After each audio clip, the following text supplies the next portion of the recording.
હાલ ભયંકર મંદી આવશે એવા ખૂબ જ દુઃખદ સમાચાર સામે આવી રહ્યા છે। ઇતિહાસ સાક્ષી છે, જ્યારે અમેરિકામાં મંદી આવે છે ત્યારે દુનિયાના અડધા દેશો ડૂબી જાય છે। ત્યારે ફરી એકવાર આવી મંદીના ભણકાર વાગી રહ્યા છે। એકવાર ફરીથી ચારે તરફ મંદીની ચર્ચા થઈ રહી છે। અમેરિકન શેર માર્કેટમાં સોમવારે મોટો કડાકો જોવા મળ્યો છે।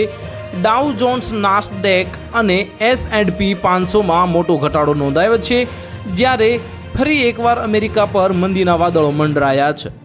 જો આવું થશે તો ભારત પર તેની મોટી અસર જોવા મળશે। અમેરિકન બજારોમાં આવેલા ભૂકંપની અસર આજે મંગળવારે એશિયન બજારો પર પણ જોવા મળી રહી છે અને 24 ઓક્ટોબર 1929ના રોજ અમેરિકાના રોકાણકારોએ અચાનક ઝડપથી શેર વેચવાનું શરૂ કર્યું છે।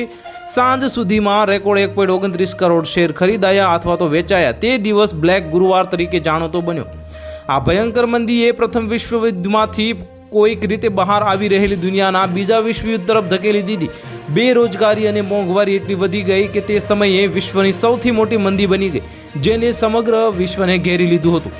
હવે ફરી એકવાર આવી જ મંદીના ભણકારા સંભળાઈ રહ્યા છે, જ્યારે તાજેતરમાં અમેરિકાના બજારોમાં ઉથલપાથલ મચી ગઈ હતી, જે ભારત અને ચીન સહિત વિશ્વભર પર જે ટેરિફ લાદવાનો ઈરાદો ધરાવતો હતો। રોકાણકારોના કરોડો રૂપિયા એક જ ઝટકામાં ખોવાઈ ગયા છે। આને બ્લેક મંડે કહેવામાં આવ્યો છે। અને શું આ મંદીની નિશાની છે?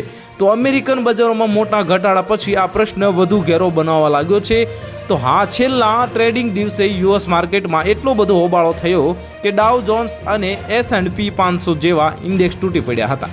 તો હાલ માટે આટલું જ। મળીશું નવી અપડેટ સાથે। જો તમને અમારા વિડીયો પસંદ આવતા હોય તો વિડીયોને લાઇક કરી દેજો, ચેનલને સબસ્ક્રાઇબ કરી બાજુમાં આવેલા બેલ આઇકનને દબાવી દો, જેથી તમને આવા સમાચારની અપડેટ મળતી રહે।